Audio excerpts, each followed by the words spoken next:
Hey guys, something a little different here. We got 4 wheels and 2 seats. So now I got a call from a friend. Got a little Christmas. Gonna do a little Christmas elf work tonight, and he's got this go-kart put together, and it's a gift. And it's an older model cart. I think it's a Murray 2-seater, and he's had it all painted up and wheels and tires, and it's all ready to go. But I think what has happened is it just won't run. So I don't know what it is. I think it's set up too long. He's got one of these Harbor Freight engines on it. It's a little 212 Predator. Man, these are great. If you are building a mini bike or a go-kart, don't even bother. And I hate to say this, I really do. I hate to say it, but for $99, you can't buy a carburetor for a Briggs & Stratton or anything for a Tecumseh if you can find it. I know the old flatheads are cool, and I like them too, but sometimes your time and your investment, you've got to be able to justify it. And this particular cart is actually a good one to save. It's got a live axle on it.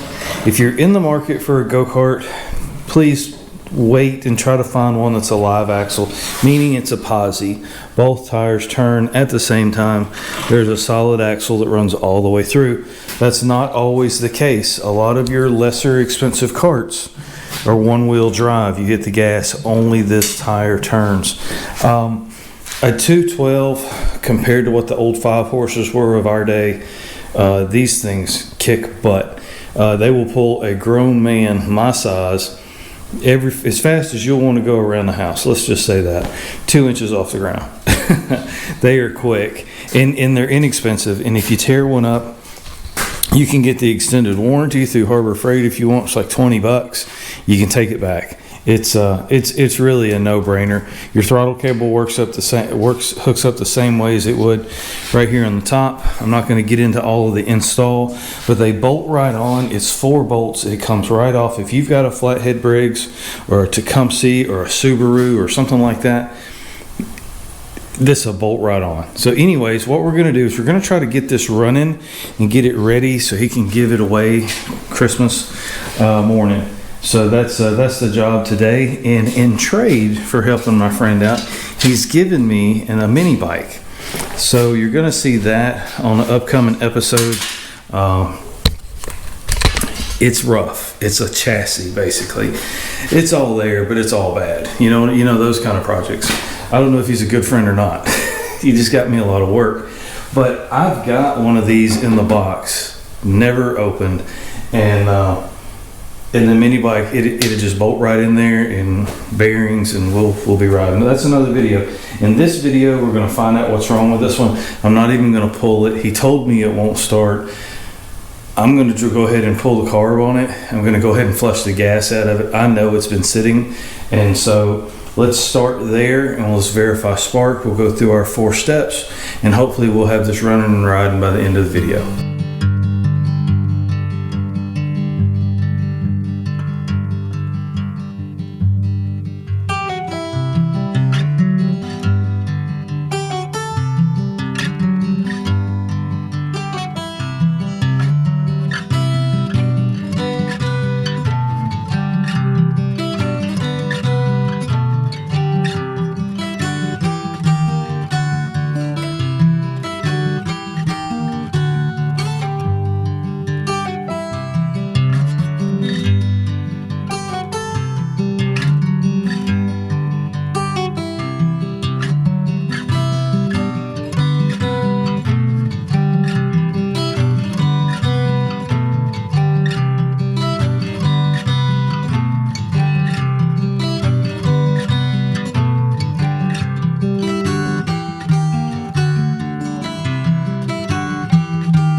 so we flushed the gas tank, got some fresh gas in it now.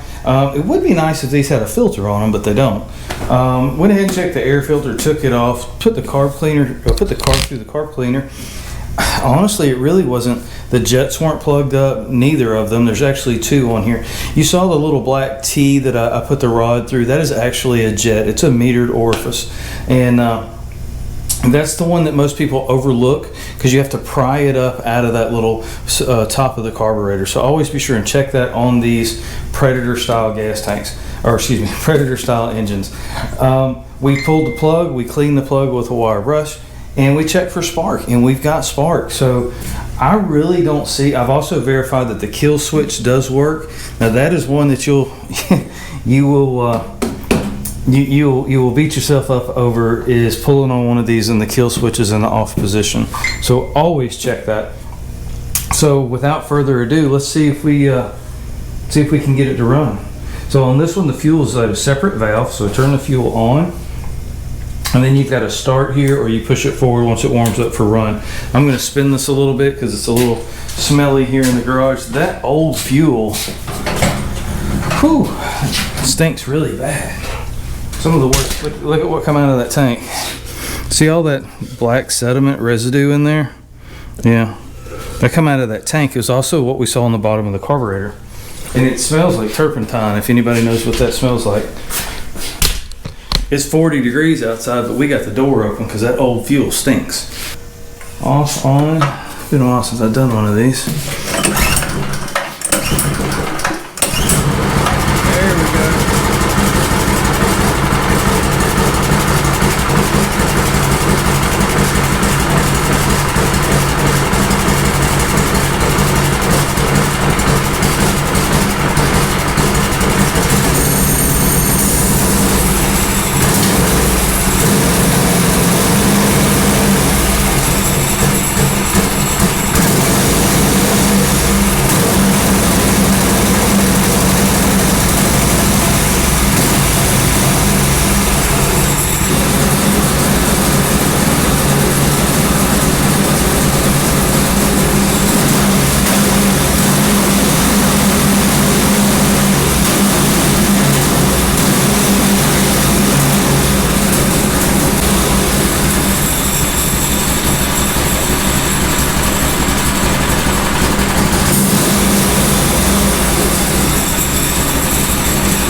Well, if you want to feel 10 again, grab yourself a go-kart.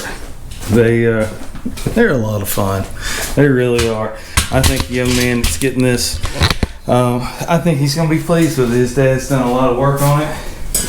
And of course I got some grass on it. We'll have to clean that up. But I think he'll be pleased. I think he'll be excited. I know I was when I got mine. It's a funny thing. When I was a kid, I had a blue one too. It was a single seater though. But there you go, old Harbor Freight engine. You can't beat them. especially for the cost. I know that's not my usual content for the video, but friend needed help, and so you know, I thought, hey, small engines is kind of right up my alley. If I can help him out, it's the least I could do. So thank you for watching. As always, please hit that subscribe button. Add some comments in the bottom. Tell me about your first go-kart. Did you have a go-kart, or were you a mini bike guy? We all started somewhere. That was fun. Thank you for watching. Y'all have a Merry Christmas. And this should air right before Christmas 2022. So y'all take care. Bye.